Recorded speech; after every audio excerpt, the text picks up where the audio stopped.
Hello, welcome to episode 2 of Let's Try and Make a Podcast. I'm your host, Tim, and this is my friend. So hello. Hi, my name's is. Galvin. His I'm name's... not his brother. He is not, no. For once, yeah. It is not my brother on this channel. It is a friend, an actual person who I can call a friend. For once. Yeah. You know, that's quite unique. For once in your life. Yes, he does have friends. I do have friends, believe it or not. It's true. Yeah. But welcome. Welcome to this episode. Thank you. I hope forgive the potential stutters.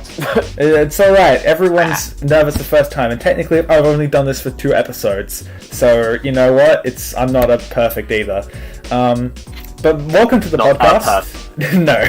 Brilliant. Absolutely. But welcome to the podcast. This should be a very... It's quite comfy. Yeah, I hope so. I hope you're comfortable. Hope you've got something nice to drink, maybe. A nice hot chocolate or something. Or, you know, something just to calm the nerves. But you see, I just happened to clean my teeth. But I do have a relaxing soundtrack to listen to, so hey, this should be pleasant. Well, that should be good then. So yes, welcome to the podcast, everyone who's watching. So this podcast might be a different format than what you might expect from a typical podcast. Or it could be very similar to other podcasts you might have listened to, but essentially what we do on this podcast is we just come up with topics, and then we say them to each other, but we don't know what each other's topics are. So we're going to be completely blind, and it's just going to be off the cuff, not like my brother's channel. Conversation poker. Yes, conversation. I think it's more akin to maybe Russian roulette, depending on what topic it is. I mean, without the death. Without the death, but all the same. Look, it's a potluck. It's a potluck of talking. That's a pretty good way of describing it. It's a potluck of talking. It's a mixed bag of what might happen and what will happen. But I guess we're just going to have to wait and see. So Calvin, I believe, has come up with 2 topics of his choice. Yeah, roughly 2. Roughly 2. If you come up with more, we could fill in some more time. There is no time limit for this and I'll podcast. be honest, I'll probably be making something up on the spot. So hey, absolutely. We'll see where this conversation goes. If you like our ramblings, be sure to hit that subscribe button. You have to do that these days. Yeah, you have to do. You can't avoid it today. It's impossible. I mean, at least you're not telling them to hit the bell, because honestly, I hate that just as much as the next guy. I don't use the bell personally. Yeah, it's like I don't need 50 different notifications saying this guy's uploaded. Because personally, I've never had a problem with the sub box. Yeah. Oh well. Although the other day, pandering to the audience. Pandering. But the probably get to the meat of the matter. Who's going first? Or they're more than stuff. Well, I was going to say, you said a subscription box good, but the other day I got, well, not the other day, but a few days ago, a few weeks ago, in my subscription box, even though I was not subscribed to this channel, it was the John Denver Vivo channel. And John Denver is a country singer, who many of his songs I quite like, but for whatever reason, for a while, my subscription box was just spammed with uploads from the John Denver Vivo, from like a live concert from like 1990 something. And I wasn't subscribed to this guy. I tried subscribing and then unsubscribing to remove it, but it did not go away.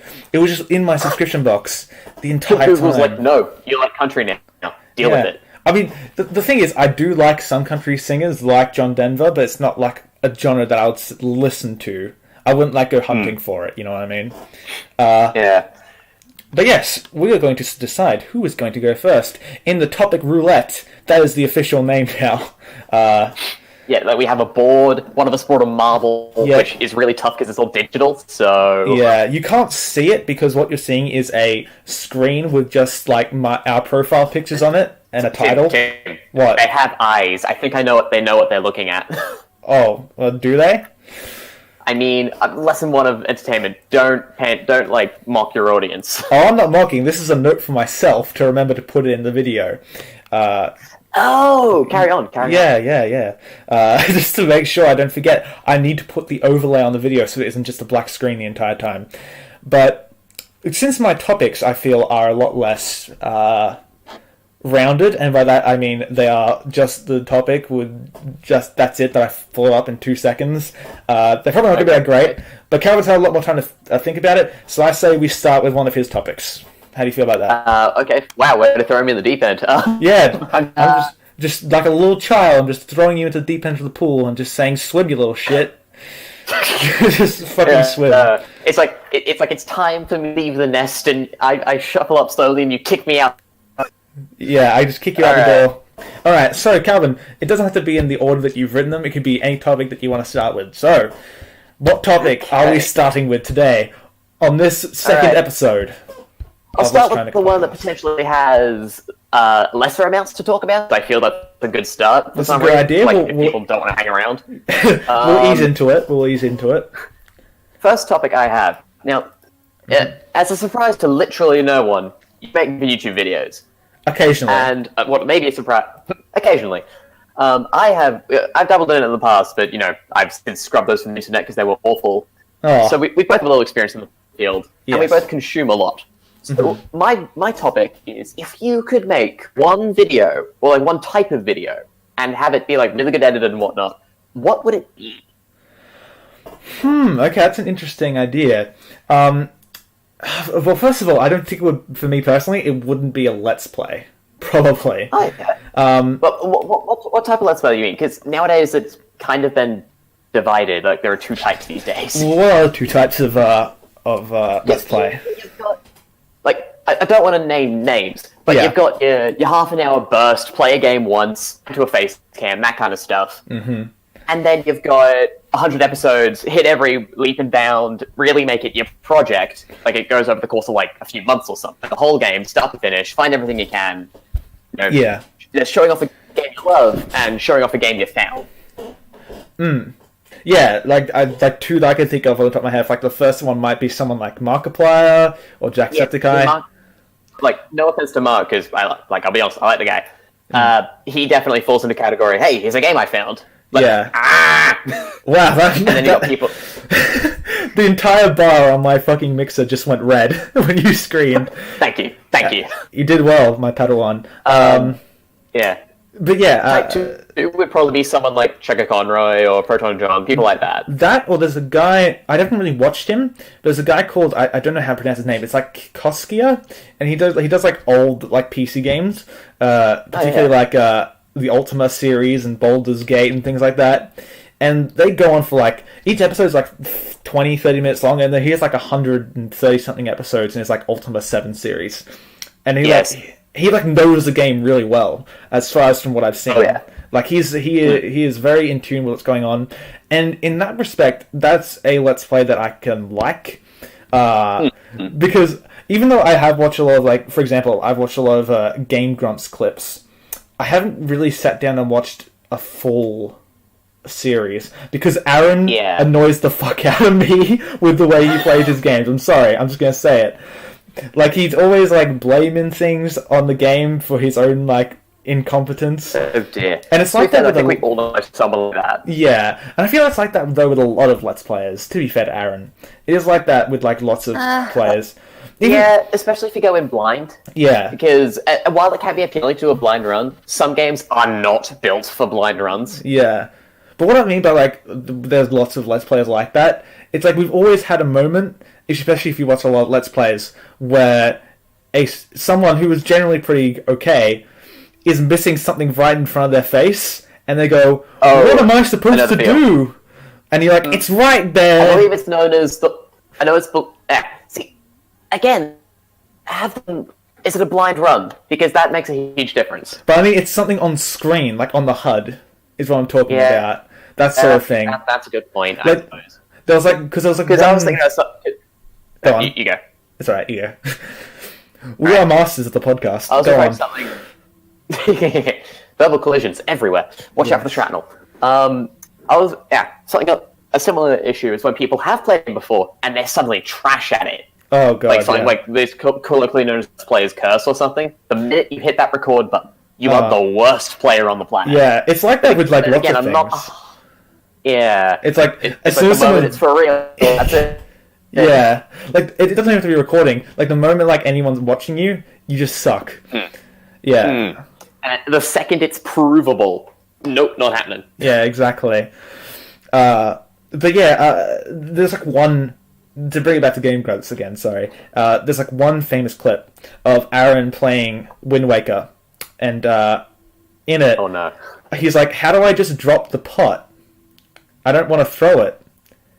And in the top right corner still of the press A, right? on the top corner of the screen, you see a big like A or like Z R button that says "drop." And then you just hear Danny, and everyone's like joking like Danny knows, and he's just saying, Okay. "Yeah, that's kind of weird, Aaron. I wonder why that isn't in the game." It's like, and he's like, "Why don't I just let you drop the pot?"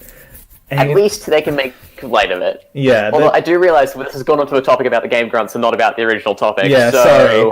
That's the topic at hand. That's just derailment's necessary. Yeah. These kind of things. to fill it out. But to make a video, what would I make? It would probably be like, because what I'm trying to do is video essays. Yeah, and that's why as I've gathered by your recent episode on the Twitter account, the sun vanished or something like that. Oh yeah, go watch it. plug. Buy my co-host. Incredible. Buy my book. But yeah, buy my book. Shameless plugging. No shameless plugging allowed. Yeah. But yeah, so that's something I would like to get better at in terms of editing and things like that. Because that's sort of like longer, more digestible content. Yeah, it's like a bit like a short film or something. Yeah, because like my plan with my channel, as it were, and like YouTubers, small YouTubers are starting out, always say they're going to do something, but then they never upload again. Is my plan is my not my main content, but my content that comes out regularly will be like this podcast, for example, and like the content that's more. That comes out every so often are my video essays because they take longer to make, and like that's the stretch I kind of want to take. It's like how TF Tuber, what's his name, Lazy Purple, he makes like those really high quality videos, like how it feels to play a certain class. By the way, if you're interested in TF2, you should probably go check those out. They're incredibly well edited and they're fantastic. I really hope it isn't like frowned upon to name other people, because we named so many people. Yeah, I think it should be fine. It depends on what we're saying. I'm saying to be check them out. We're going to average about 2 viewers, so I don't think they'll mind. Yeah, hopefully this gets big. Hopefully, we never know. I mean, that's funny retrospective, that's for sure. Absolutely, but yeah, it depends on what you're saying about them. And I'm saying Laser Purple's a great dude, and he makes awesome videos. You should go check him out. But as I was saying, he makes like one really high quality video, which is the how it feels to play videos, and then he comes out with a lower effort video, which is normally just like a bunch of clips that he's just recorded and he just puts into a compilation. That's what I sort of want to do with this. Have like the video essays be like the higher quality stuff, and this podcast not necessarily lower quality, but something I can make relatively quickly and easily. Just I can put out there to digest. Yeah, it's just spring rolls. Yeah, something I can put out there. Oh, I love spring rolls. Something I could just put out there. Oh man, now I'm salivating over Chinese, and I just had dinner. What a shame. Oh well. Well, in that case, we should probably change the subject before we start thinking about food. well, in that case, what would be your video that you would want to make well, or type of video you'd want to make well? Well, one of the genres we already touched on. The other one we haven't. I'll start with the second one because it's fresher content. It's got a bit of a stigma these days, but I'm a bit of a sucker for the old top 10. As long as you put like decent effort behind it, it can be a fascinating watch just to understand someone's opinion. Since we're naming names and using examples, a really good example of people like Brad Luigi or Four's Minion, people like that who that's their shtick. Yeah, it's a full edited thing. It's it's a piece. It explains why they like it, and they just put it out for discussion. They don't try and say be all end all facts. It's just this is what I think, and I think that's pretty respectable. And it's a very easily watchable. I think you pointed that out. It's very easily to digest. You can just watch it very easily. Now, of course, without having to think about it. And then, it of course comes with the risk of over-making. Yes. And, like, some of them can get ridiculous. Like, I don't even need to mention people watch Mojo. You can just... God. I mean, you and I used to watch them, though, right? Did you watch them? I watched a little bit of it. Yeah, I watched a little bit as well. But I think their problem comes with the fact of the sheer volume that they put out. Yeah.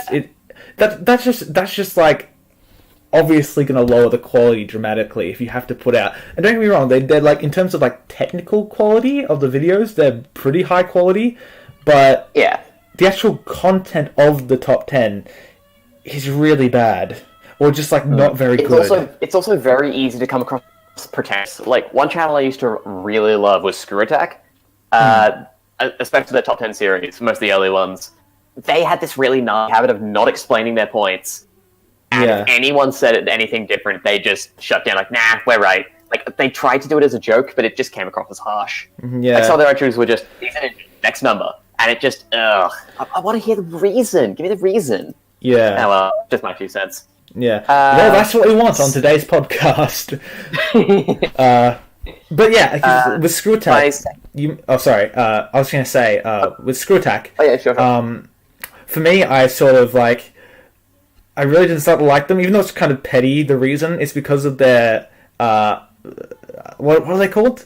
The battle videos. What are they called? Death battle. Yeah. Like some of their reasoning on, even though it's like obviously it's dumb versus crossover things, but some of their reasoning is so bad. Used to watch a flash animation of people beating the sword out of each other. Yeah, and it's just like no, there's no way Master Chief would beat Doom Guy. There's absolutely no way. And you guys who are listening to this, you don't really know about what you might have seen this video, but I've had beef with this particular death battle of Master Chief versus Doom Guy for a long time, going back to like a few years ago in high school, when we had, I'm sure you remember, Calvin, a heated argument with one of our friends. I think I remember what you're talking about. Like with M. I don't want to say his name, privacy reasons. But M was adamant that Master Chief would beat Doom Guy.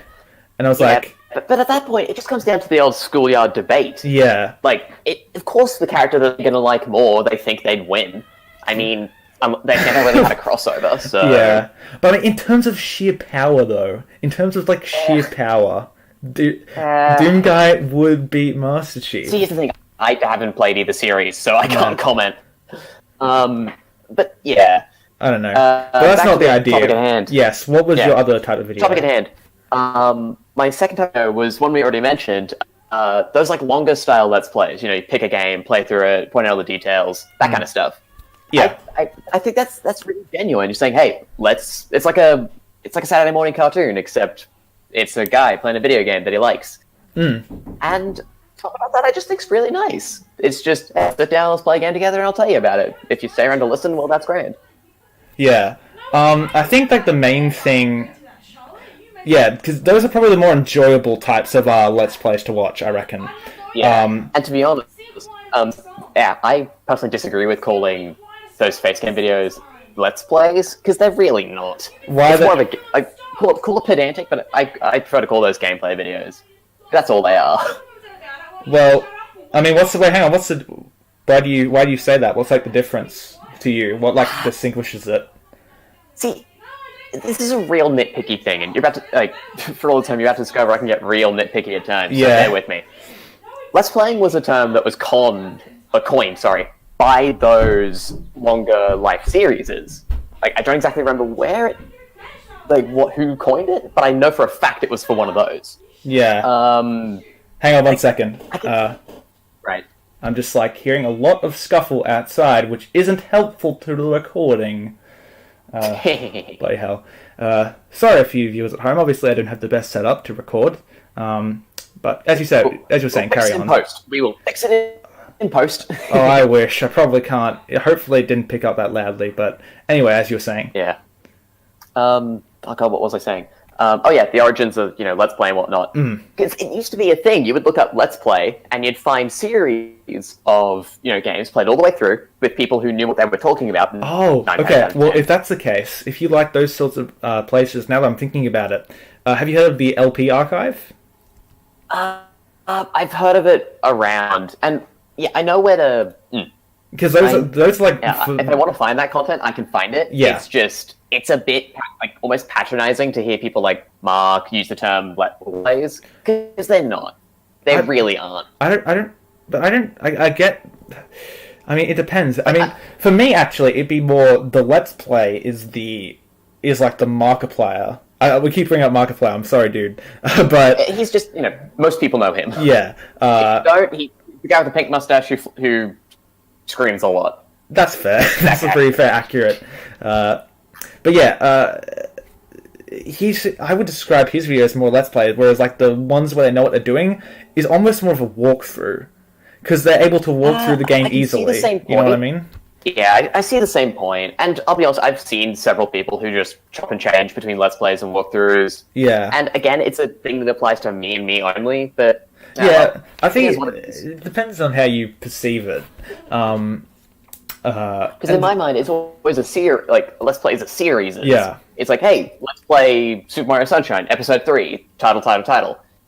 If you just call one-off videos Let's Plays, it's not a series. It's like a one-off... oh hey, we're playing Fortnite. Yeah, let's see that the Let's Play Fortnite, like that particular example. To me, that I can agree with. It's a bad example because that could work. No, but it makes sense though. Like those sorts of games, they don't really work for like calling it Let's Plays. Those are definitely more like Fortnite gameplay. Of course. Yeah. Yeah. But then of course there are like YouTubers who don't really fit into any sort of easily into either either one. Of the platform. That is the magic of the platform because you can just make whatever you want. Yeah, and whether or not you get seen is another matter. But I mean, hopefully, wink, wink. Send this to all your friends out there, out on the interwebs. Not what I was getting at. I was more thinking like Apocalypse or stuff like that. Monetization, that kind of stuff. My point still stands. I mean, I suppose. Go send this to your friends. Anyway, enough shameless plugging. Leave that for the end. Leave that for the end, exactly. But yeah, in terms of Let's Plays, because like I think I said it before in this episode, but I don't really watch a lot of Let's Plays. Yeah. And the ones I have watched, like I think only recently, there's only one I've watched to its completion, and it was actually one by Markiplier, funnily enough. And it was it was of a horror game called Ebe from like the 2012. Okay. It was like a RPG Maker horror game, and it was really interesting. How'd you spell it? How did he what? How do you spell the title? Oh, IB, but it's pronounced Ebe. Okay. I don't think I've seen that one. Yeah, it's like the only like. See, here's the weird thing. To me, like marks us things like off or things like that. Like, again, it's the same area, but those are like blind Let's Plays. Those are what I would call Let's Plays. Things that are like one-off. I don't know. They just fit bad. I don't know. Well, to me... again, that's just me and me. To me, based purely on the semantics, it is a Let's Play, because he's saying, let us play this game. Yeah, so, I suppose. But that's like... But that's like having a one-off special on TV and calling it a series, in my head. Yeah, I suppose. But we could argue about the whole goddamn podcast. But then again, it probably wouldn't get as much exposure if you just called it like blah blah blah one-off instead of let's play this. Because more people probably try and click on a let's play. Most people that don't put let's play in the title, they just say, hey, it's like, oh my god, scariest game in the world! That's just some indie game. They don't put let's play in the title. Yeah, I suppose, but like, there's two like basic terms when you're searching for videos like that. It's either let's play, blah blah. There's like quick consume content and long consume content. Yeah. And both. Yeah, like if what I mean is like when you're actually like searching directly, like you're typing into YouTube search, it's either let's play insert name here or insert name here walkthrough. That's like the two main things when it comes to that sort of content. And most of the time you find similar content. Yes, very regularly. But yes, that was a great topic to start us off, talking about what types of content we would like to make, or hopefully make in the future. And in this case, we would branch into ingest, I suppose. Yes, it's actually an interesting point, because there's a really good term that I heard. I don't remember what subject it was in at uni, but it was the term producers, which is like producers and consumers. Because now more than ever, we live in an age where lots of people have to be both. Yeah, lots of people aren't just consuming; they're also producing content. It's like a cyclical thing. But yeah, so that was just an interesting thing I'd point out. But I think I'll go on to my first topic now. Okay. Again, I didn't have a lot of time to think of these, but I'll start with this because this one's probably like your reasoning. I like your reasoning that it's the lesser topic should go first, so we leave the best for last. And that is this topic, which is stories like Petscop. So, for example... That sort of ties into what my second topic was going to be, which, since I should have... Actually, I'll keep it for later, because there are subtle differences. Yeah, just save it.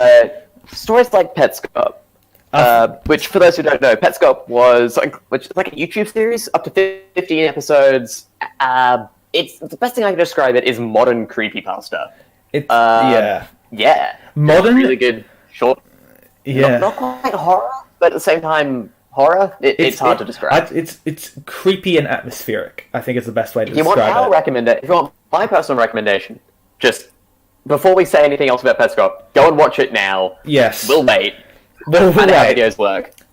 Just like get the back because. It's an experience, that's for sure. Yeah, get on it. The short videos.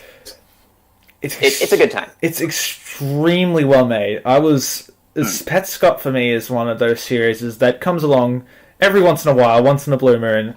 That is absolutely. It hasn't finished yet, and hopefully it will end well. And that's always the problem with creepypastas. They don't often have great endings. Hopefully, considering the quality we've had so far, Petscop, if it does ever end, which I hope it does, will have a good ending, or at least a satisfying ending. But it is extremely well made, technically speaking, and in terms of the creepiness vibe, even though it's not, like Calvin says, though it's not technically scary, it is very creepy and atmospheric. But go watch it.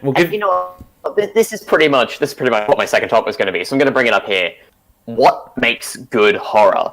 This into it pretty well because I was going to bring up Petscop. Stay tuned for that topic, ladies and gentlemen. And look, depending on how this conversation goes, might get into it anyway and just come up with another topic on the fly. Yeah, absolutely. But back to stories like Petscop. It's also very similar. Sorry, as you were saying. Really good example. Tim's last video, which I just recently watched, the Sun Vanished Twitter page. Yeah. It's another similar sort of thing. It tries to tell a horror story in a real world setting. And tries to break the fourth wall between the viewer and the I really like it. Yeah. So, like, have you caught up on Sun Vanished? Or how far I haven't seen all of it, but I'll be honest. I read the TV tropes page. I get the gist. Oh, okay. So yeah, some of the videos are genuinely scary on Sun Vanished. I was in a rush, so I didn't actually watch all the videos. Yeah. I will go back and watch them because I don't have the whole story. So, hey. Absolutely. It's definitely a story. That's also another one. Because it goes into my topic of stories like Petscop. And the story I like Petscop in terms of telling a story in a real-world setting, as Calvin said, is The Sun Vanished, which is a Twitter account, which also tells a horror story. It seems like lots of, like, all those, like, these stories like this always seem to be oriented around horror. But I was thinking with this discussion we could come up with other ones. Horror's like tough because it grabs the viewer in a way that other emotions can't, and it's also very specific.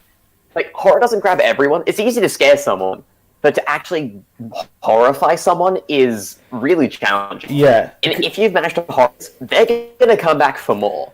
Yeah, I think this is like the way I describe it. Bad horror can be funny. Okay horror can scare you for the moment. and good horror will keep you for days. It will rattle around your head. I see it. And it's incredibly easy. Yeah. It's incredibly easy to startle someone. It's incredibly someone go, okay, I don't like that. The kind of horror that grabs someone and makes them think about it for days on end, back in your head, that is near impossible to do, and especially to everybody. Yeah. Since we're discussing, we're basically just talking about like abstract horror now at this point. Basically, a really good example was a game that came out a while ago. It only recently got updates, and even by recent, it was ancient in game standards. A game by the name of I'm Scared. It was a game made by one guy. Yes. And it disintegrated the fourth wall. Like, it got to people in a way that no other game did. Absolutely. Are you familiar with the concept? I'm familiar with... no,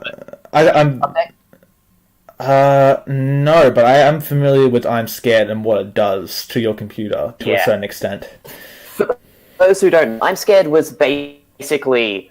It plays your standard pixelated horror game, and depending on who you ask, it was the grandfather of this kind of stuff. Its entire gimmick was that the main bad guy wasn't... Like, he could mess with you outside of the game. You could close the game, and the bad guy'd still be there. This is really putting it lightly. I highly recommend play it for yourself. Let me just give you a good example. Starts out really unassuming. You're doing, typical horror cliche stuff. The bad guy pops up, and your game crashes. Oh, no big deal. It then reopens itself without your permission, and it's just a roller coaster ride from there. Yeah. The Steam version gets... And the best part, it isn't just typical horror. It actually ends up telling a decent story, especially in the Steam version. Don't spoil the whole thing, because, I highly recommend you play it for yourself. But the end of it, my god. Yeah, there's lots of, so it's mainly horror that does this in a really unique way. So Petscop, The Sun Vanished, I'm Scared, and I was going to bring up another one, a very recent one, Doki Doki Literature Club. Doki Doki. Good old Doki Doki. I've got a bone to pick with Doki Doki. Oh, here we go. So, controversy. Here we go. Now, do I like Doki? I played Doki Doki. Yeah. I love what it does. For those who haven't played it, it's free on Steam. Go play it. It looks innocent, but I caution you. Some people consider this taking away from the punch of the game. There's a disclaimer at the start of the game. Take it seriously. I'm not joking. It will hurt you. That disclaimer is there for a reason, and if you are susceptible to any of that, if you are susceptible to any, if you are susceptible to any of the things it was about, you probably shouldn't consider playing this game. Or at the very least, go in with just read a few spoilers so you know what to expect. Absolutely. Yeah. Anyway, back to Doki Doki. We've given it all this praise, but at the same time, after a certain event happens, it sort of rides that one wave or improves, which sounds a bit odd, but let me explain. Oh. Okay, go on, but that's quite interesting that you brought that up. Yeah. So there is an event in Doki Doki Literature Club, which game runs on what I'm going to call chapters. There's Chapter 1, where everything looks normal. Chapter 2 begins where there's a huge wham event, and then things sort of sit rocky. Chapter 3 where it wraps everything up. Again, I'm going to stay away from spoilers as much as I can, because it's a good game, and I recommend you play it with caution. But the first peak it hits, it never hits it again, and I'll be honest, it doesn't try to. Because, let me explain. The entire idea of Doki Doki is, it fronts as like it's a dating sim, ha ha ha, look at all the cute anime girls, and then scary shit happens. Whoa, spoilers, Calvin, jeez, honestly. Hey, I'll put a big spoiler warning at the start of the podcast for this sort of thing, just in case. Scary things happen in horror games. Alert. Who knew? Doki Doki goes from being absolutely brilliant and, I'll be honest, scarily real, to very cheesy and underwhelming very fast. It's funny you bring that up, because a reviewer I watch, I might have told you about him before, and viewers at home might know him. It's a guy who makes a series called Zero Punctuation. Have you heard of him, Calvin? I've heard of Zero Punctuation. I've never sat down and watched it. Right. I'm not sure what you'd think about it, but it can be quite entertaining for me personally. And he brings up that same criticism in his Doki Doki Literature Club review. He says, like, after that, that point that we are referring to, it goes really cheesy horror with, like, the bleeding eyes and that sort of thing. He goes, wow, you've really shown your cards, game. I should probably... Yeah, one thing I should probably do is justify my opinion, because this is the internet. You'll be torn apart unless you have a good argument. So, allow me to explain. The way Doki Doki gets that initial sting is it does the whole, it's an innocent game really well. And I don't mean it does it for a little bit and then goes away. I mean, the first hour and a half of this game is genuine dating sim. And a pretty good one at that. Yeah, the characters are a touch flat, but it doesn't really matter. Like, there's a certain character which you will...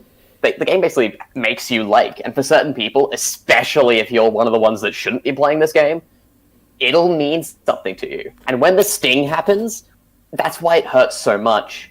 Because it came out of left field, and it hits you in a way that just... You're not ready for. Here's the problem. Once that happens, though, the game resets itself. But now, instead of trying to be a scarily real dating sim, it now tries to be something like I'm Scared or Petscop, where it acts like, it's a haunted game. And this works to an extent. There are some things it does really well, and then there are some things it doesn't. Some cliches are obvious. It uses a trope that I'm going to call fake glitches. Anyone who's used a computer for more than 20 minutes can that's a really low number. Yeah, but you can recognize when things are playing up, but they're obviously meant to happen. And that's not to say that all Doki Doki's like this. Yeah. There are moments where there's genuine, okay, that's a nice touch. But then there's some of okay, now you're trying too hard.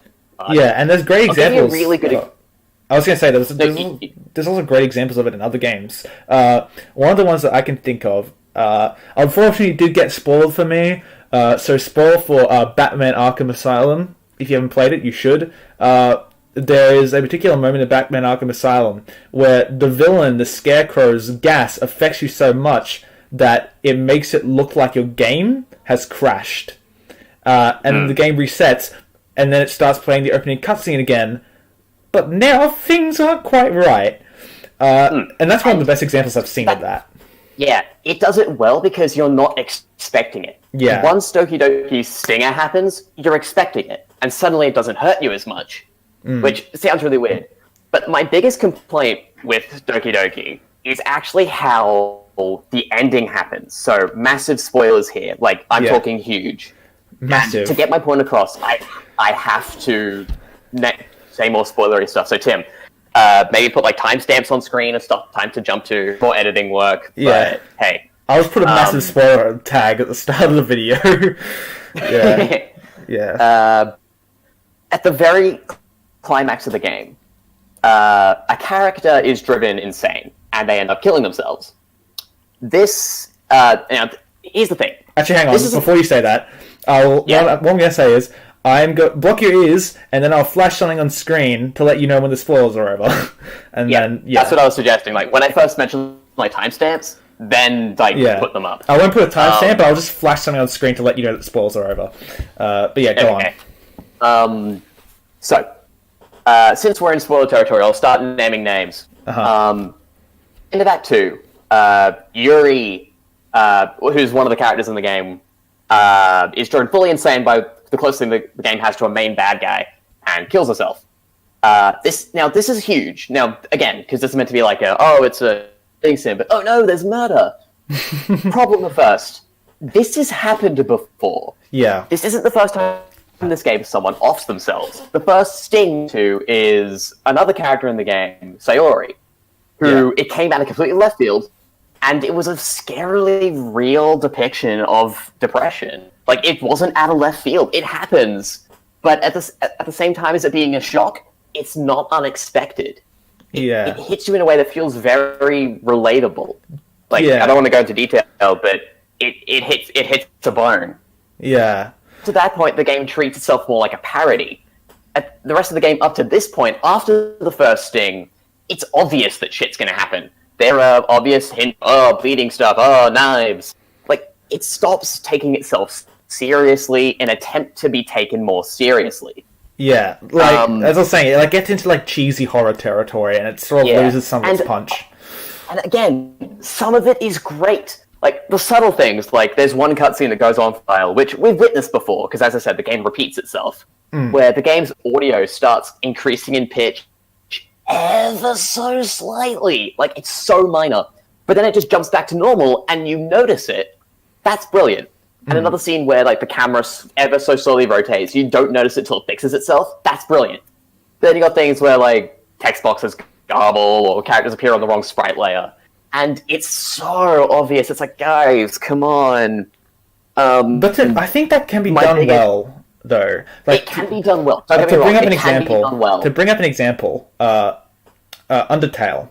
Yeah, Undertale's awesome. And I'm actually going to get to that in a moment. That's a huge bit of evidence I have. Oh, okay. I'll let the prosecution make his case. At the very end of the game, it's done its whole glitchy stuff one last time. Yeah. And you're in basically a pocket dimension with the game's main bad guy, Monica. Well, main bad girl, I guess. It's at this point the whole story's revealed. You know, Monica is this supposedly sentient character in the game world, trying to be interacting with you the whole time. You know, and the scene eventually escalates, and you're supposed to feel bad for her. And a lot of people did, and I did for a while too. Because it's meant to be like, it's like close to as real person as you can get, trapped in a world where no one else is really real, like a game of options and whatnot. Yeah. And you're meant to feel bad. And you're meant to say, oh, okay, the stuff you did was understandable. But, and you know, it culminates with you deleting Monica from the game, which is basically killing her. Yeah. And you're meant to feel like trash about it. But, as I said, Undertale, it's not.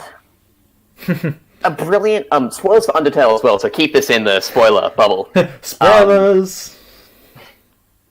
One of the huge revelations of that game is a similar twist. There's a character who's aware that every video game. I'm not going to say who it is, because that's a whole another kettle of fish for another time. Yeah. And there's backstory revealed for him. And it explains that, you know, he went through things like a normal, you know, he tried to work things out. It reveals his man name, and it's a genuinely touching moment.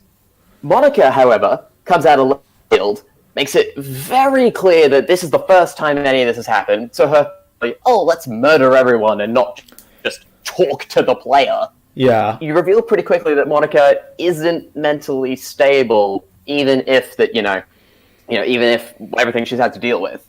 At the end, you're just left feeling kind of hollow. It's like, I don't know, like the game sort of puts an applause sign above everything. It just, And there are bits that are awesome. Like, the ending song is heart-touching, and I admit, like, people have waifus for a reason. Monica is a fan favorite for a reason. But it just goes off as hollow. The first sting is brilliant, and I'll be honest, if the first sting wasn't there, the rest of the game wouldn't be this bad. But knowing the height it reached, only to wallow in mediocrity, just doesn't sit... It would have been so good if they just kept doing it. Like, if they just went back to normal and stopped with the small, subtle things. Yeah, it blew its load early to put it in a very not so. It's not even that. It didn't try to reload. Like, if they did the first big story sting, and then everything went back to normal. Like, no glitches, no nothing. But maybe a subtle jab here and there, like the hidden poems. And then they do the Yuri bit. That would have been awesome again. Yeah. They try and ride that wave for too long. Remember, the first bit of the game is like an hour and a half long. And there's an hour and a half of build-up to the first sting. There's another hour and a half to the second sting, but the other hour and a half has these jump scares everywhere. Well, not jump scares, obviously. Yeah. But, I don't know, the build-up's just wrong, and the second sting just doesn't hurt as much as the result. Now, I could go on for more and more, but the people that are watching a spoiler warning for this long, so we should probably take that down. Yeah. I'll probably go with your... Honestly, I'll probably just go with your advice and use a timestamp, so people are going to skip ahead. So, sorry, you skipped the whole 20 minutes of the video. No, but, yeah, so, back to the topic. There's a really good point, though, that, I had that same feeling, too, about Doki Doki, that it's sort of... yeah, it doesn't. It after that first moment, it doesn't really have anything that like wow. After that, that really like strikes a chord. Yeah, but again, but back to the original like topic. That's why that kind of horror can be done so right and so wrong. It's a balance to strike. Yeah, it's very difficult to make it work. What I was interested in was stories that you could possibly think of that aren't horror, and I'm struggling to think of one, honestly. Yeah, that's the tough bit. Those kind of stories are hard to tell if they don't have some element of because. So you cut out there some element of what? Have to be realistic. You kind of cut out there before. You said some element of. Most of those stories have some element of gloom to them. Because if it was all joy and happy, then there's no reason for the reader involved. Yeah. There has to be some kind of external force or something. At that point, you may as well just be watching a TV show. Like, it would be cool if someone could pull it off, but it's just easier to look at things from a slightly grimmer perspective. I mentioned Lonely Girl 15 in my video essay on The Sun Vanished, but I honestly don't remember if it's a horror. Is it a horror web series? I don't know. I believe so. From what I don't remember how it goes, but I thought the whole deal was like it was an advertising deal. Again, I'm not a YouTube historian, so I don't know. Yeah, I only mentioned it in my video just to point out that it's one of an early example of that sort of real world fictional storytelling. That. Yeah. Yeah. So I don't know. But that's the my best way I can describe as you were saying. Here's the thing, it was going to segue into my topic of different horror, so do you want to just stay on that topic? Absolutely. Or? Well, I know what my favourite type Let's branch out from ARGs to regular horror. Well, me personally, my favourite type of horror, I think, will always and forever be psychological horror. And this is where those... I'll bring it back to my topic just a tad. This is where those sort of stories excel. Where because there's different types of horror, like there's like gory horror or slasher horror, particularly in film. Yeah, but again, that's more startling. Yeah, I'm more it's like play the scare chord and Jason's at the door and he's got a machete, run. Like Silent Hill doesn't necessarily, for example, Silent Hill doesn't necessarily scare me, but it does unsettle me. It's uneasy. Yeah, it's very unsettling. And it does it... the early games, especially like Silent Hill 1, 2, and 3, from what I've seen, I really want to play through them at some point in the future, but from what I've seen and what I've played a bit of, they do their job extremely well to unsettle the player. Yeah.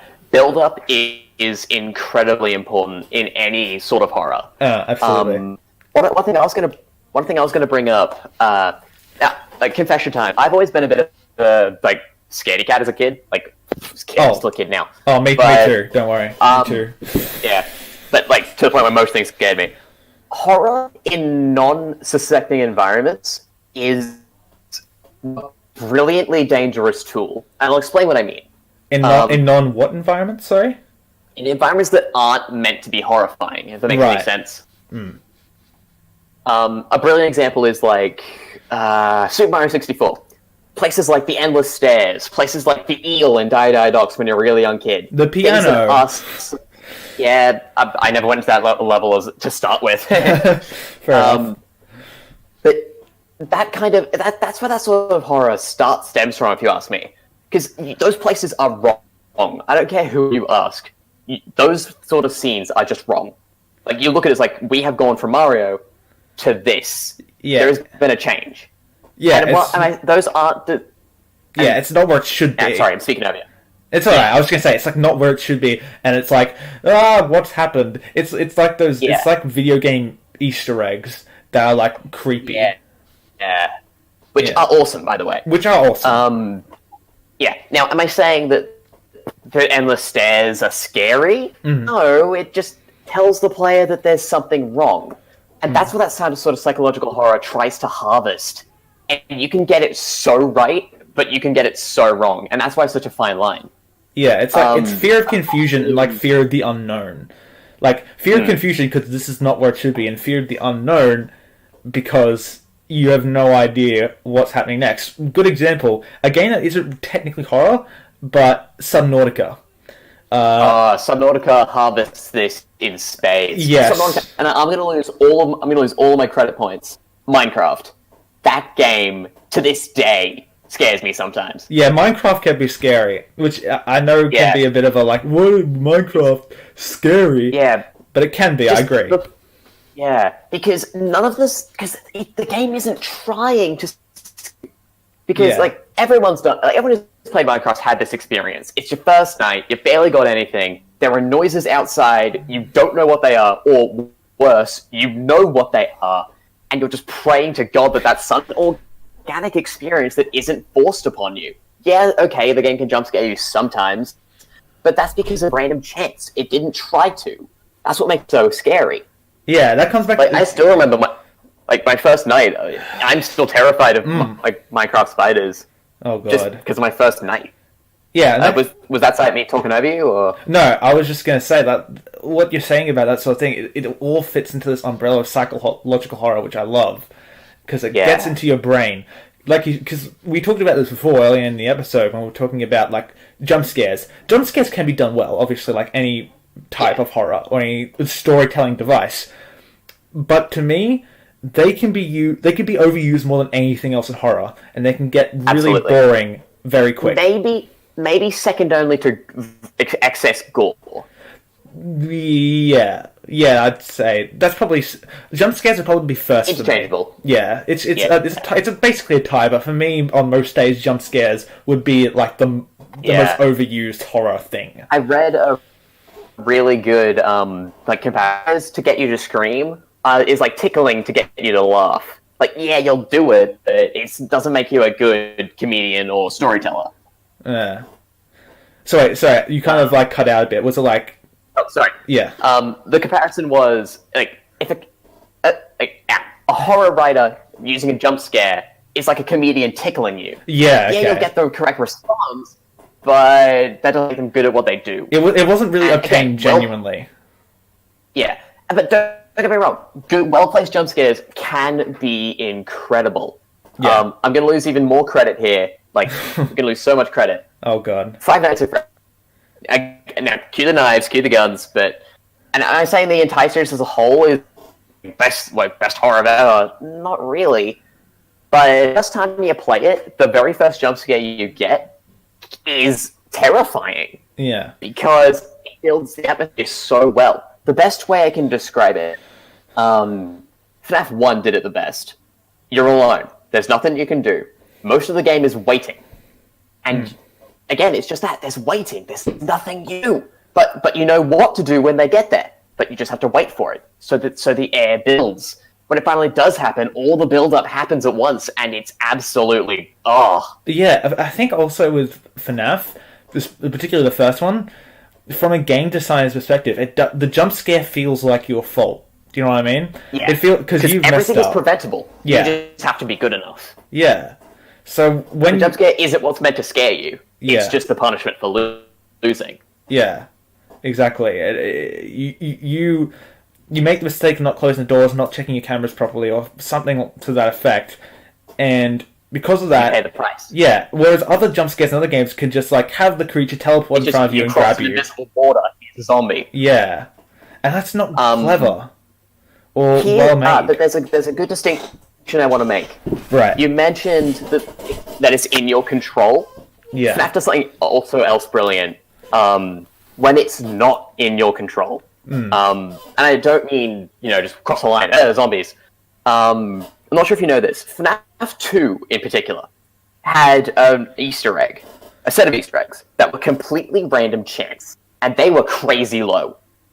Right. Whenever you booted the game, whenever you died, whenever any of that sort of stuff happened, like it had to do a loading screen, it could throw a random image. This image was nothing too threatening. It was just like an eyeless mask or one of the animatronics, but it didn't move. There was no sound. It was there for like 5 seconds, and the game carried on like nothing changed. The chances of seeing that are so crazy low that for a while it was considered a myth. Those screens are the reason I don't play FNAF 2, because the thought of that terrifies me. Something could happen, but you'd have no control. And the build-up is there. I don't know what it is, but that keeps me from playing those games. Yeah, it's the fear of like the inevitable of something that's gonna happen or can happen, and like it's the anticipation of it, and that's what's scary about it. It's slow burn, and that's what makes brilliant horror, if you ask me. It's like the Valve logo on Portal 2. You know, that one. Oh god, Jesus Christ. I didn't know about it when I first booted it up, and when it happened, I was freaked the fuck out. It was, oh my god. Let me explain the story. The first time I believe the first time you saw it, for those who don't know, which is a small number, I suppose, the Valve logo for years has been this bald guy staring away from you with like a red steam pipe in the back of his head, and with this ominous dark music, and the camera's doing like shaky stuff, and it's fine. It's a touch unnerving, but it's fine. It's been like that for years. For some reason, Valve decided to update that in certain games only, where the guy would start to turn his head after the initial musical sting, followed with an extended cut of the music.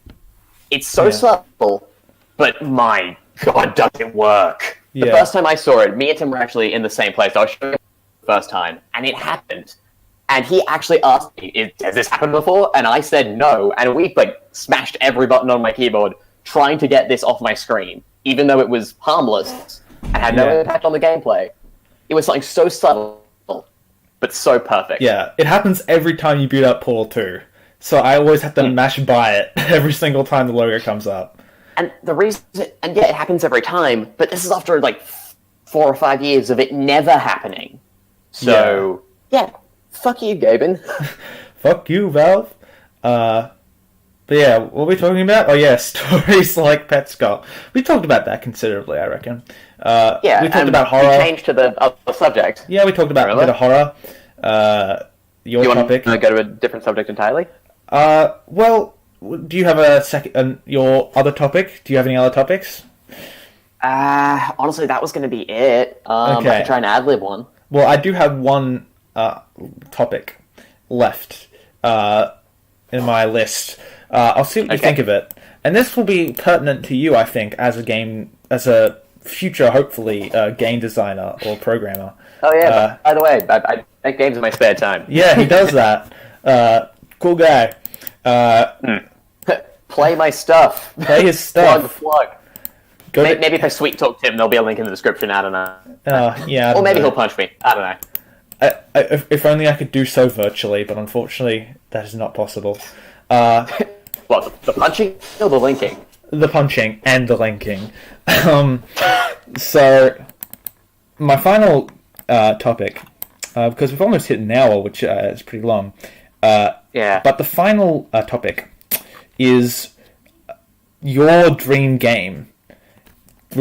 Discard all notions of reality.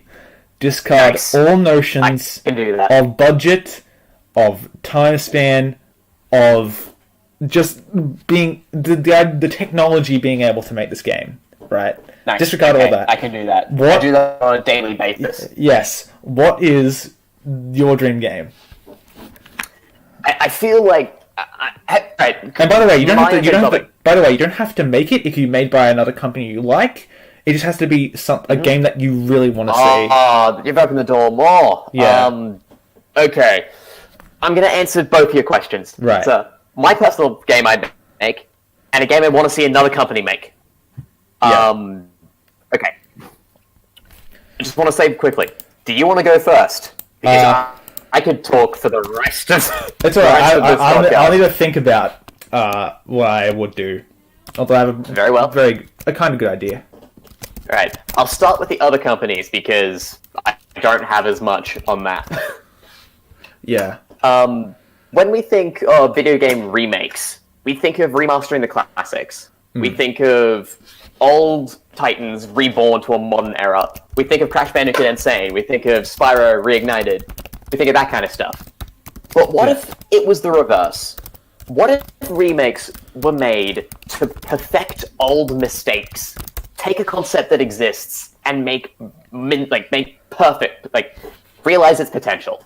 That's what I want to see. My perfect example of this. I was going to say. So what would it be then? What would you make? I want to see. This is from another company. The game I want to see is Sonic the Hedgehog 2006 remade, because that game has a lot of problems. I give you the world, and you give me this. Hey, don't worry. I'm getting to the good stuff later. Okay. I want to see that game remade. Fair enough. Now remember, I'm answering this question twice, so I have 2 credits to spend. Yes. Because that game has good settings, good music, decent characters if you ignore certain blemishes, best villains I've seen in a long time. It has so much potential, but it was rushed. Imagine if that game was remade. I don't even care what style you make it in. Adventure, Generations, any. You could make that game awesome. You could have a decent story. You could have... even for a Sonic game, Silver's story has potential. Fix up some of the plot mistakes. At least.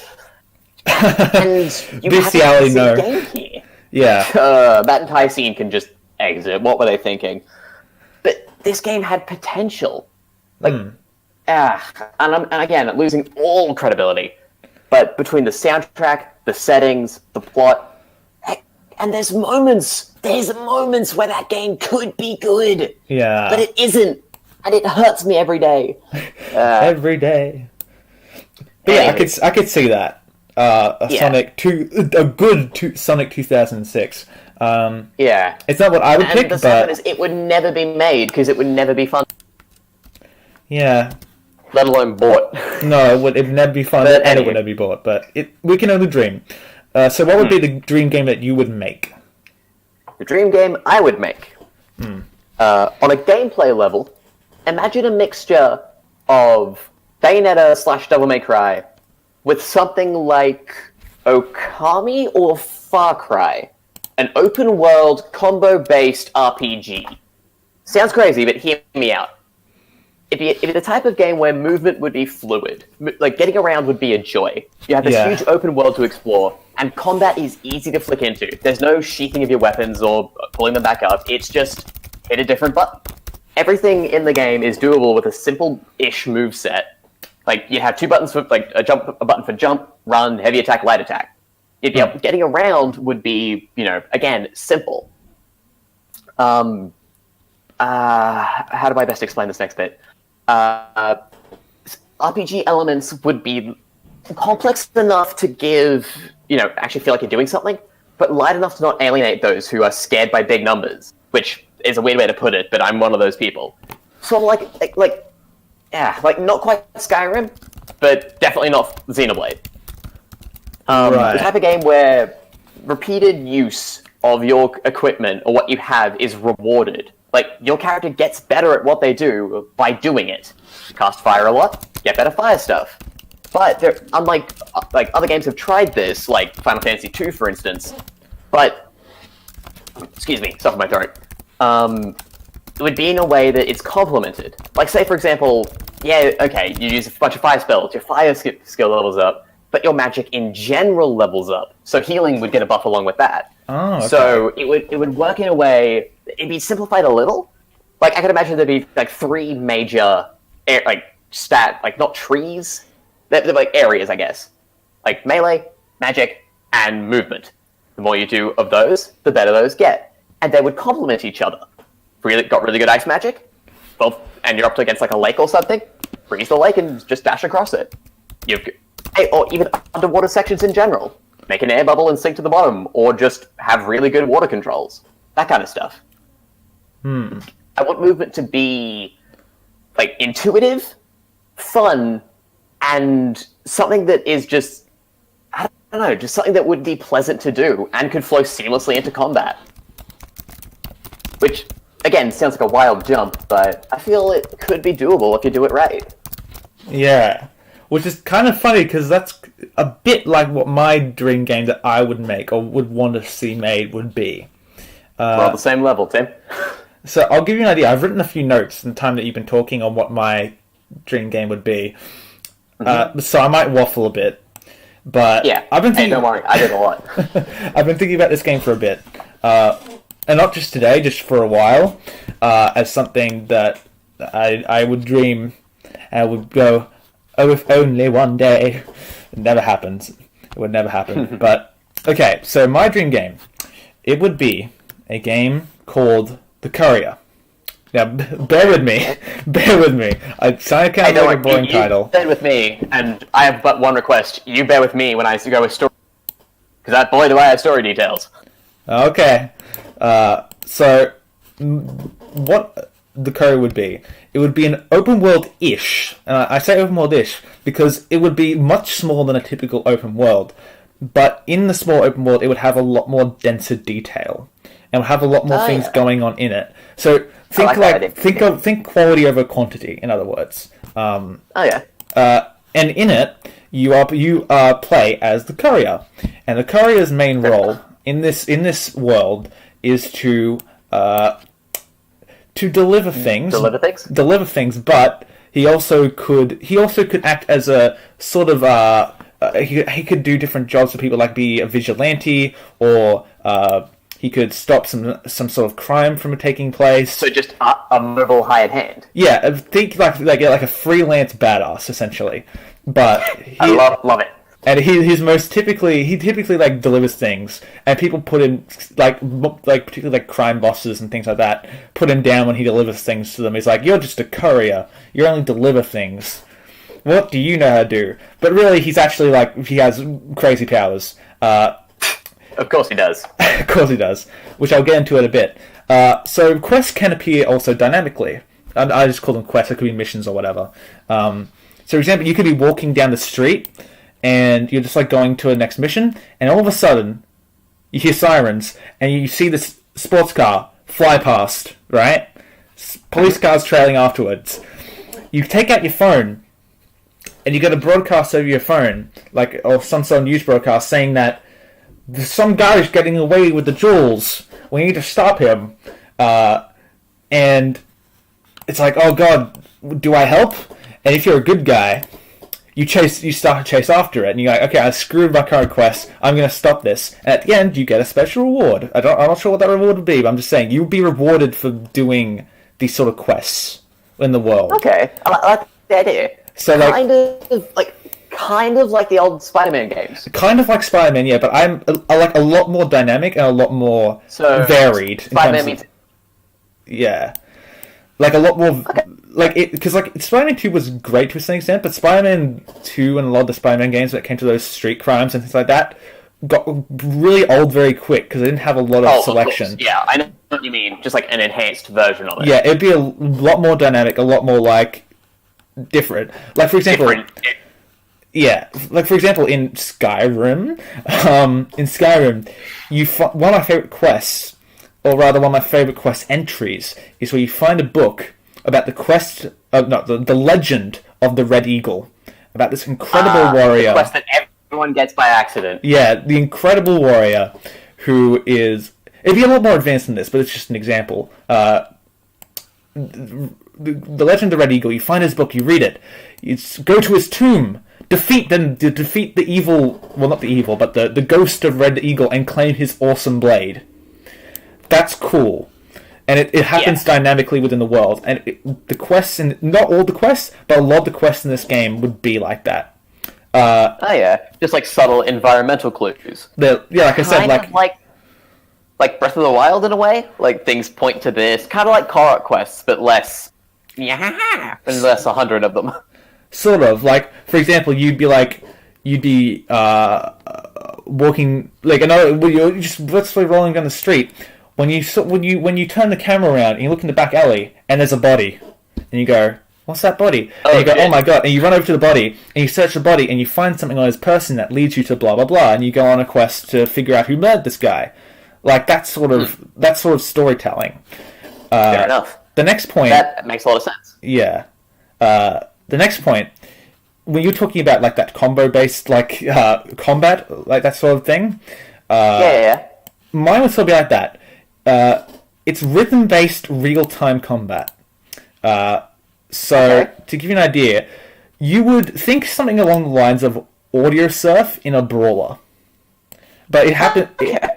You don't go into a mini game. You do it. Like in like a in like AAA action games or whatever, you just hit the button in time, you just mash the button or whatever to a certain thing. But instead of doing that, you do it to the beat of the song you're listening to, like the song your character is listening to. Would it be linked to music, or would it be linked to just the fight? It'd be linked to music. For example, a song by Hocus Pocus, right? Yeah. Well, not a song by Hocus Pocus. What am I talking about? A song called Hocus Pocus by Focus. It's a really good song. But the beat goes like da na na na na na da na na na na na ba ba ba ba ba. So, for example, in the song, the hits would be like ba ba ba ba ba. And if you timed your hits to the beat, so it would be a bit like a music video in motion. Yeah, but like you would if you varied up your moves, like it'd be like you'd do like 2 forward punches, and then you'd like do like a small uppercut, and then for the final hit of the song and your hit, you would do like a headbutt or something.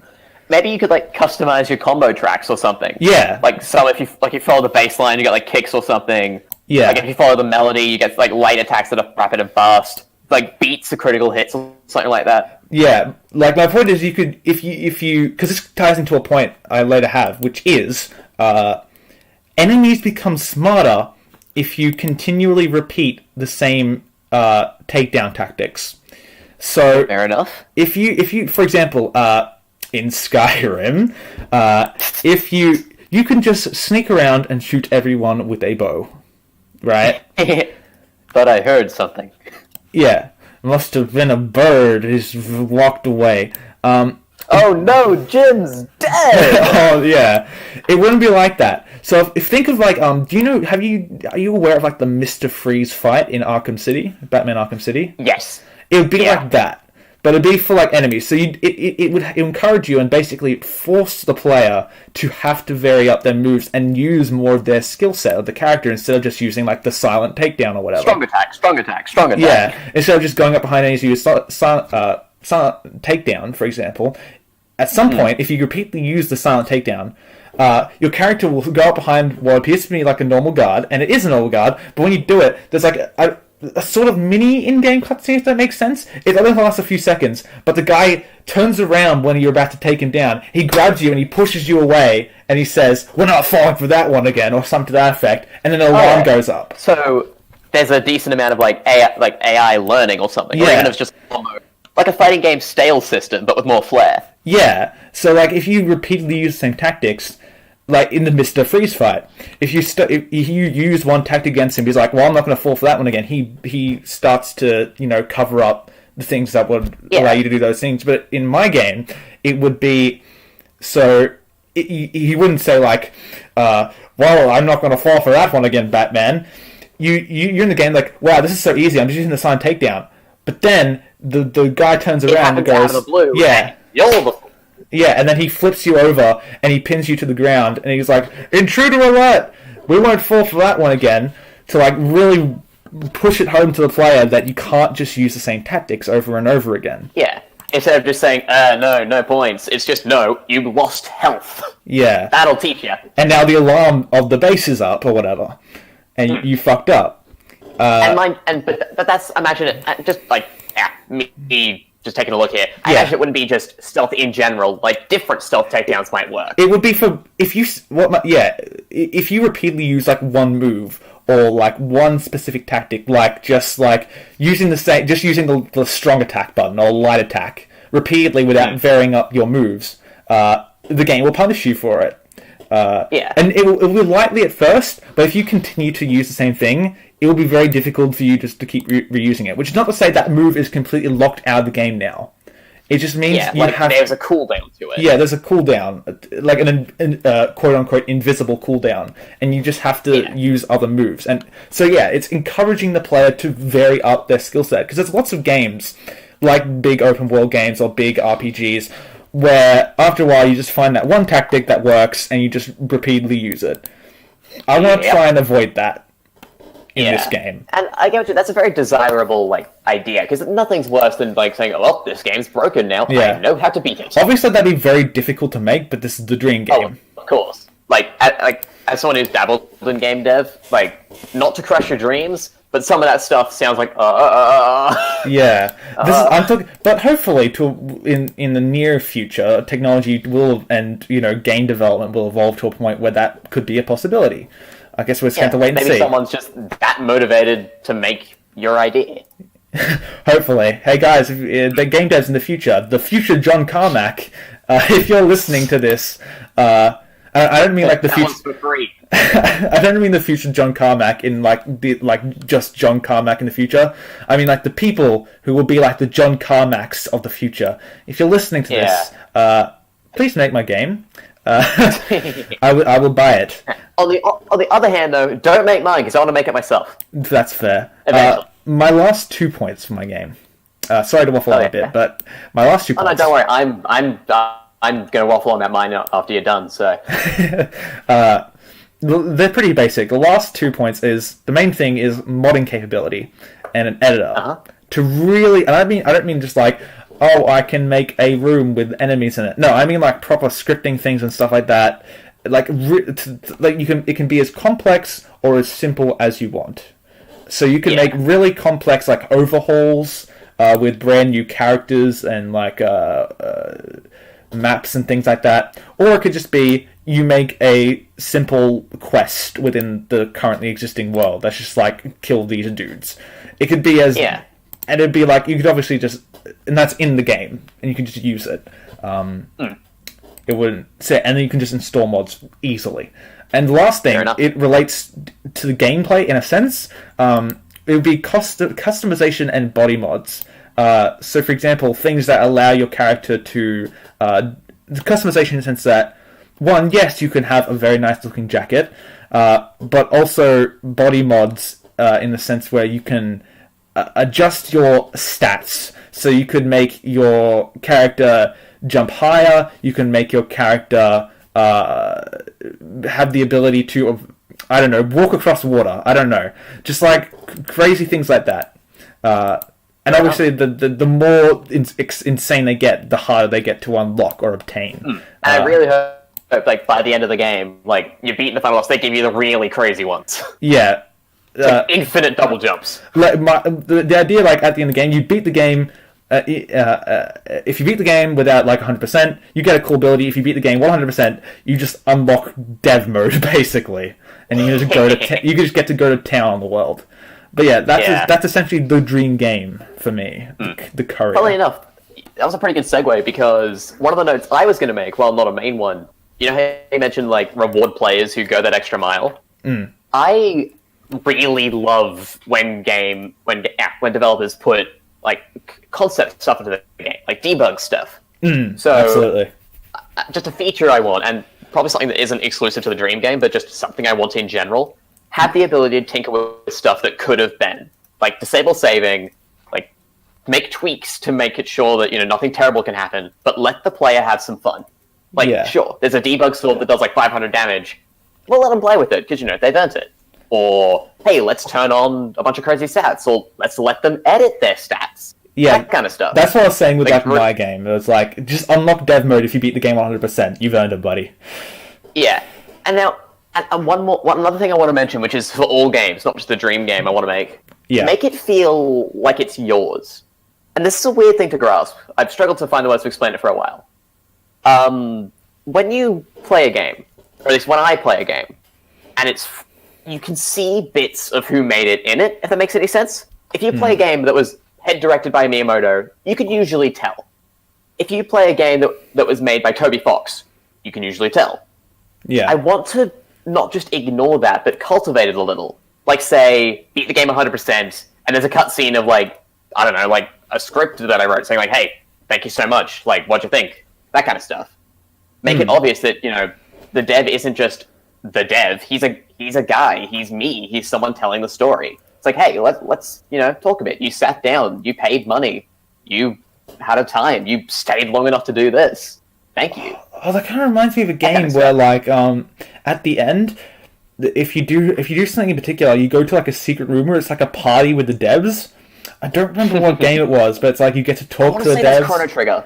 I want to say that's Chrono Trigger. It could be. I'm not sure. I remember it's probably a Japanese RPG, as far as I'm aware, or just at least a Chrono Japanese has game. one similar to that. New Game Plus, if you it's like a force loss fight really early on. If you beat that, it just takes you to a room with all the devs. That might be it. That might be the one I'm thinking of. Yeah. Like, I do like that kind of like, hey, there are people behind this. Games don't just come into existence. Yeah. Now, some may think it's egotistical, but I think it's kind of needed. It's like, hey, I'm just a guy just like you who sat down and made a game, and you played it. Thanks. In addition, I think you've said this before to me in private, where you said if you were to release a game which had lots of cut content, you would just have a folder like in the game that's like called TCRF or something. That's like the cutting room floor. And then just talk about what could have been. Yeah. Nothing is more aggravating than seeing what could have been without answers. Like a brilliant example, Super Mario Sunshine. There is so much stuff in that game which no one has an answer to, but there's so much of it left. Yeah. Just an answer. That's would be awesome. Yeah, that's what annoys me about being a preservationalist, where it's like all of this cut content, lots of cut content for games and things like that, are now probably lost forever. Like, for example, Heroes of Might and Magic 3, probably one of the most famous, like, RTSs. Is that the right term for this game? Like, one of the most famous and most revered RTSs of all time. But the source code for it is lost. Like, ouch. So it's very... it could be... Actually, is it the source code of the game, or is it for one of the expansions? I'm pretty sure it's for the game. Which basically means that it's very difficult to do a lot of tinker low-level stuff with the game. And just like, even if that wasn't like the end goal, it's still a massive shame to see like a game that's so well revered and as popular as it is and was that we don't have the source code to it anymore. Yeah, it's sucks. Like just a bit of history just lost. Yeah.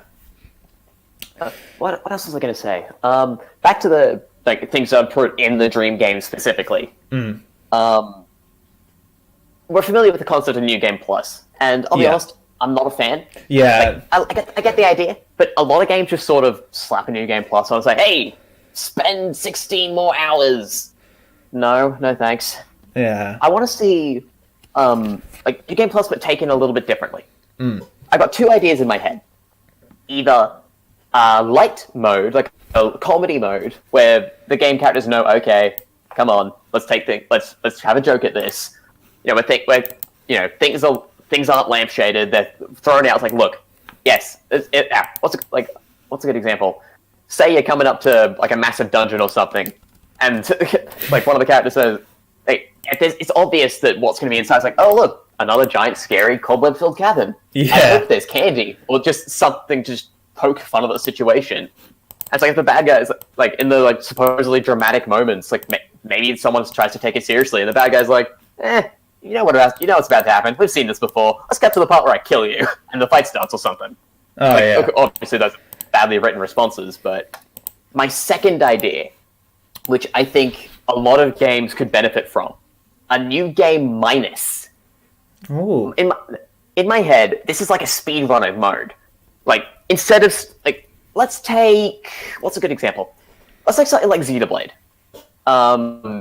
Not gonna go to huge details, but Xenoblade is a game that starts with lots of tutorials, lots of cutscenes, and is just a pain. What if instead of that new game minus, it just said, right, let's see you get through bits and chapters of the game as fast as you can. No cutscenes, you know what to do. Ready, set, go, and you're in. You've got your objectives on like a quick list, and you have to get from game start to game end as fast as you can. Like cutscenes would be cut out and stuff like that. It would be done for a speedrunner's dream. Like, say you're playing Skyrim, and you start as the town's burning down. No truck ride in, no, like, there might be character customization. I don't know, carry your character over. Yeah, that could be... starts you up. 3, 2, 1, go. If you're talking to NPC, which path you take, you just follow them. Yeah. That kind of stuff. Instead of a boss introductory cutscene, you just charge on in. The gates drop and you draw your swords. Yeah. At the end of a chapter or like a point throughout the game stops and checkpoints your time. Or if you're really feeling like a bastard, play the whole game in one sitting. Yeah. That kind of stuff. There's also games that do that. One of my personal favorite is a game that's literally called, I think it's called like, I think it's Speedrunners from Hell. Oh, yeah. And as you can tell by the name, even though you can play it casually, it's a game that's built for speedrunning, because not only is it obviously called Speedrunners from Hell, and it's a game where you go fast, there's a split mode built in to the game. And for those that don't know, splits in speedrunning terms are the little, I guess, chapters or segments of a run where they start the time, for example, and when they reach a certain point in the game, that's like a landmark in the speedrun, as it were, they hit the time. And it's like laps in a race, for example. And that game, Speedrunners in Hell, has that built into it. And I was thinking personally, Okay, I was making sure if you're still there. You kind of went dark for a second. Oh yeah, no, sorry, I was just listening. Yeah. Okay, because the audio just died on the desktop audio. I was like, oh god. No, still here.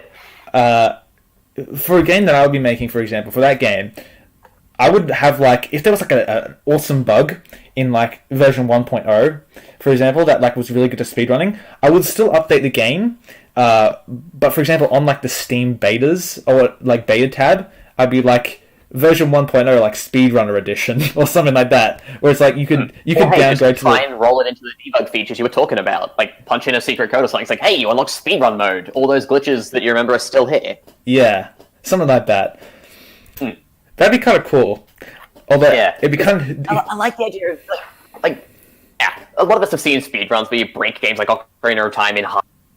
But imagine that, but built in a way, maybe not the glitches. But just, instead of the long-winded cutscene, you start in Kokiri Forest, you're on the thing, 3, 2, 1, go! Get objective, get the shield, get the sword, go! Yeah. And just, you go and do it. That kind of reminds me, when it comes to Skyrim, I'm sorry, viewers, that we keep bringing up Skyrim.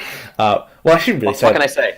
I should really say listeners, but whatever. There is a mod for Skyrim, it's one of the most popular mods, called Alternate Start, where you just make a character, you set up their stats, and then you decide where you want to be. You could start as a Dragonborn and do the Dragonborn quest, or you could just be a lowly farmer or whatever. And then you just start the game and you're in, and you just do your life as you see fit. Oh yeah, like Animal Crossing almost. Almost, in a way. It obviously depends on where you start. I want to see someone speedrun Animal Crossing. Oh god, people have and will continue to do, sadly. Loan paid off first night. Oh god.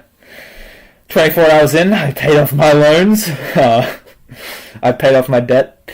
But yeah. Right. Well, another thing I want to mention, still talking about dream games. I want to see a game that deconstructs normal tropes, if that makes any sense. Right.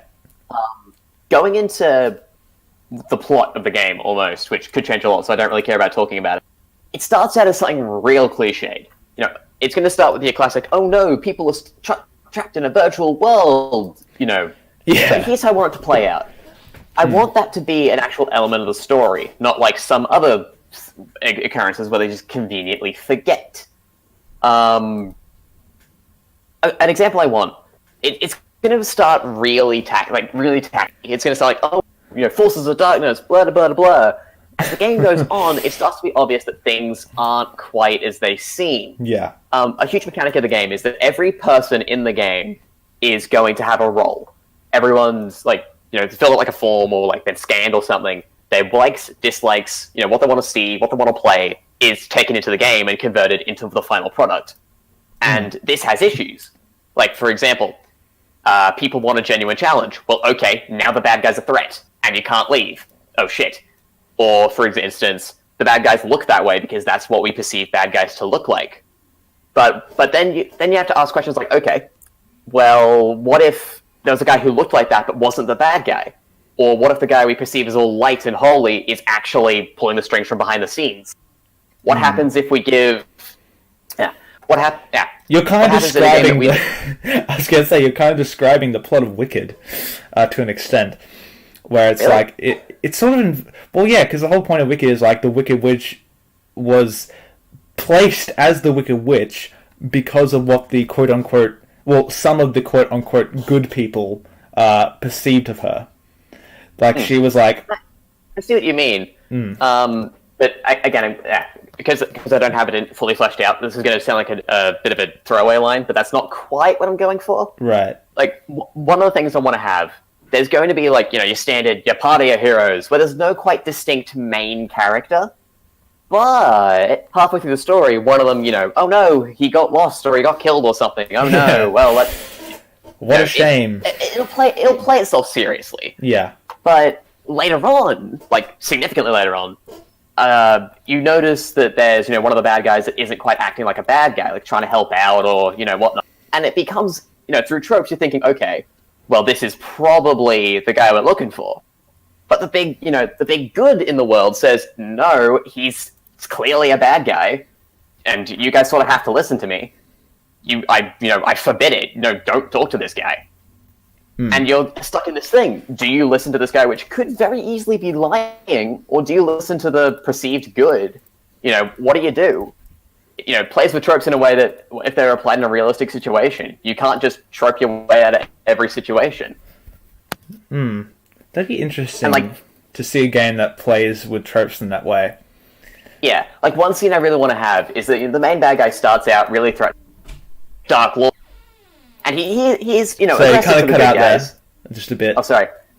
Want to start out, the main bad guy starts out like, oh no, it's the big Dark Lord bad guy. What? And he's aggressive and everything.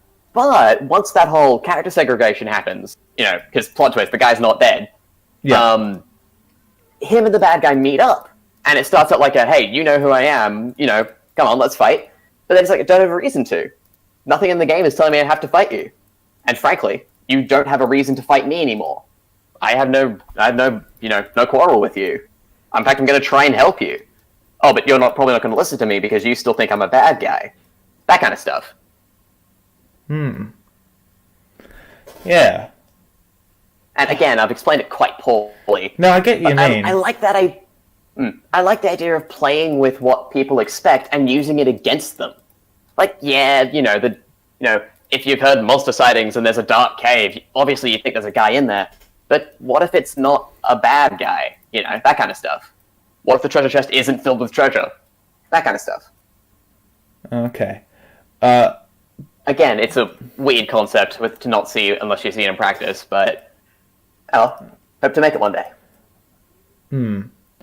This could just be an audio or artifact on my end, but are you clicking right now, or is it just the audio? Yes, I am. I am indeed clicking. Okay, I thought I was going crazy. I just hear clicking every single time. I am mouse. I'm using mouse. Okay.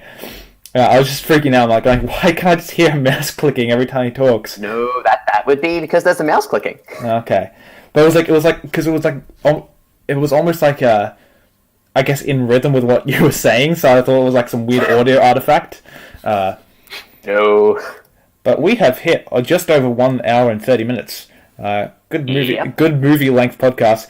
And I really wish I took note of timestamps so I knew when to just quickly edit. So I'm going to have to scrub through and see if I can catch them all. But I believe the spoiler stuff was around an hour? I think it was a little bit earlier than an hour, but I'll see. And I'll probably just inevitably put like a massive spoiler at the start just in case I miss any. Yeah.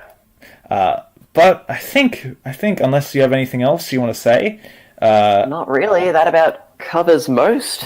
Yeah, we've done a pretty sizable podcast here for the second episode of what will, I said this before on the first episode, like 6 months ago, of what will hopefully be a continuing series of podcasts of Let's Try and Make a Podcast. That's episode 2. I hope you enjoyed listening to it, to our discussions about horror, about our dream games, about games. I hope I'm a pleasant replacement for this guy's brother. You are doing a better job than you realize. But yes, I hope you enjoyed it. A lot longer than the last one. I think the last one was only a little under 50 minutes. So this one is quite a bit longer, which is good. Podcasts generally go for a pretty good amount of time. But I hope you enjoyed it.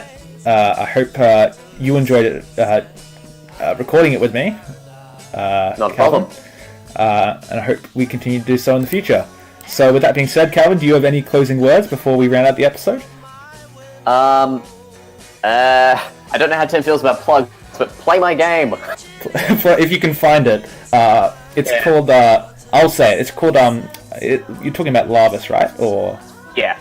To be honest, like, I'm really putting you on the spot, but You shout out your brother's channel. Just put a link to the Game Shop page.